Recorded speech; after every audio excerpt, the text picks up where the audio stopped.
Sometimes it's hard to tell Hitler and Marx apart. Who wrote that Germany's neighbors should accept the physical and intellectual power of the German nation to subdue, absorb, and assimilate its ancient Eastern neighbors? That's Karl Marx and Friedrich Engels, authors of the Communist Manifesto, almost a century before the Holocaust. Hitler's underlying admiration for Marxism was obvious. When I made the film, I was expecting actually that there will be similarities between Nazism and Soviet communism, but I was actually amazed to discover how similar were those posters, and the posters were so similar that as if one artist had drawn them.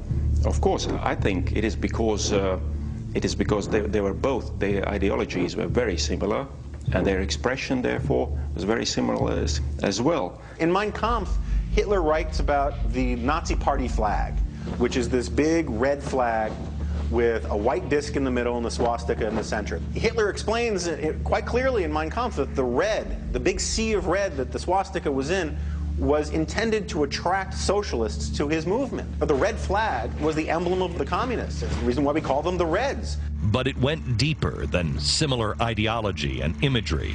Until Germany launched a surprise attack on the Soviet Union in 1941, the Nazis and the Soviets worked together. They even put it in writing, signing what was originally sold as a non-aggression pact. But just weeks later, they would invade Poland from opposite sides. It wasn't until much later that we would learn the full scope of the agreement. They signed an agreement in 1939 that was called the Ribbentrop-Molotov Pact, which had secret protocol attached to it. And according to that secret protocol, they agreed on the division of the neighboring countries between Nazi Germany and the Soviet Union. Then there was a secret protocol.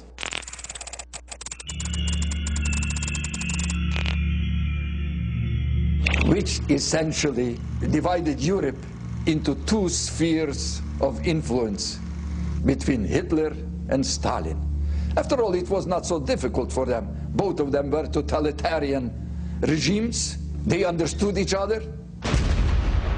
The Soviets were delivering all kinds of raw materials to the Germans.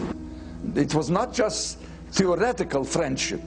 An aspect of their collaboration was the mutual exchange of prisoners. Basically, German communists and Jews, they fled to the Soviet Union in order to be safe. The Soviet Union sent them back to the Gestapo. And many of them, of course, were killed there and perished in the Nazi concentration camps. But is this just a story of brutal, iron-fisted dictators? Or something inherent in the philosophy? The fathers of communism, Marx and Engels, believed that societies would evolve from capitalism to socialism. But they acknowledged that there were still what they called primitive societies that hadn't even evolved into capitalists yet. They called them racial trash. As the revolution happens, the classes and the races too weak to master the new conditions of life must give way. There was only one thing left for those too far behind in the process of societal evolution. The chief mission of all other races and peoples, large and small, is to perish in the revolutionary Holocaust. Up until the horrors of Hitler, prominent socialist supporters discussed these ideas out in the open. Nobel Prize winner, Fabian socialist, and prominent Soviet supporter, George Bernard Shaw. I don't want to punish anybody, but there are an extraordinary number of people whom I want to kill. I think it would be a good thing to make everybody come before a properly appointed board, just as he might come before the income tax commissioners, and say every 5 years or every 7 years, just put him there and say, sir or madam, now will you be kind enough to justify your existence? If you're not producing as much as you consume, or perhaps a little more, then clearly we cannot use the big organization of our society for the purpose of keeping you alive, because your life does not benefit us and it can't be of very much use to yourself. And this was actually somewhat subtle for Shaw. He'd also foreshadow some of the worst atrocities in our planet's history. He wrote, "I appeal to the chemists to discover a humane gas that will kill instantly and painlessly. In short, a gentlemanly gas, deadly by all means, but humane, not cruel." People like George Bernard Shaw were convinced that overpopulation was this terrible, terrible problem, particularly because the unfit, the genetically less desirable, were swamping the good genetic types. In the late 19th century, there are almost the cream of British intelligentsia embracing eugenics well into the early 20th century, saying that thousands, millions had to be marched off into gas chambers and liquidated. George Bernard Shaw has this great line where he says, you know, we should do it while playing lovely classical music as we march them into the gas chambers.